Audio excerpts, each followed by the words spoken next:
क्या आप शीशे में देखकर किसी आत्मा को बुला सकते हैं? नमस्कार दोस्तों, आज मैं आपको सुनाने जा रही हूँ एक ऐसी कहानी जो सुनने में भले ही एक अफवाह लगे, लेकिन जिसने दुनिया भर के लोगों को डरा कर रख दिया है। ये है ब्लडी मैरी की कहानी। कहते हैं अगर आप आधी रात को अपने कमरे के शीशे के सामने खड़े होकर 3 बार जोर से कहें bloody Mary, bloody Mary, bloody Mary, तो एक खून से सनी औरत डरावनी लाल आंखें वाली आपके पीछे खड़ी हो जाती है। और फिर जो होता है वो रूह कपा देने वाला होता है। ब्लडी मैरी कौन थी? कहानी बहुत पुरानी है। एक समय की बात है, एक लड़की थी मैरी, बहुत ही सुंदर, शांत और मासूम। लेकिन एक दिन उसके साथ कुछ ऐसा हुआ जिसने उसकी पूरी जिंदगी और मौत दोनों को बदल दिया। लोगों का कहना है कि मैरी पर किसी ने काला जादू किया था या फिर उसे किसी ने धोखा दिया था।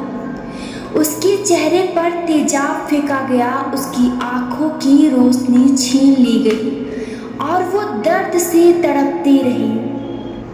लेकिन उसका गुस्सा उसकी आत्मा में हमेशा के लिए बस गया। ब्लडी मैरी की आत्मा आज भी जिंदा है। हाँ, लोग कहते हैं उसकी आत्मा अब भी भटक रही है। अगर कोई उसे बुलाता है तो वो आती है, कभी सिर्फ दिखाई देती तो कभी आपके बाल खींचती है और कभी कभी आपकी आंखें निकाल लेती है। ब्लडी मैरी को बुलाने का तरीका बताऊं मैं आपको।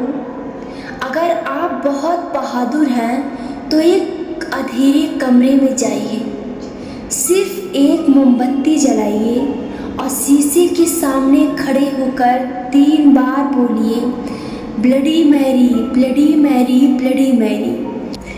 लेकिन याद रखना, ये खेल नहीं, चेतावनी है। इस कहानी को सुनने के बाद कई लोगों ने ट्राई किया और कुछ ने डर से अपना होश खो दिया। तो अगर आप भी करना चाहते हैं तो सोच समझ कर ही करना। अगर आपको ये डरावनी कहानी पसंद आई हो तो लाइक करें, सब्सक्राइब करें और शेयर करें अपने दोस्तों के साथ। और हाँ, अगली बार जब शीशे के सामने खड़े हों, ध्यान रखना कहीं ब्लडी मैरी तुम्हारे पीछे ना हो। अगर चाहो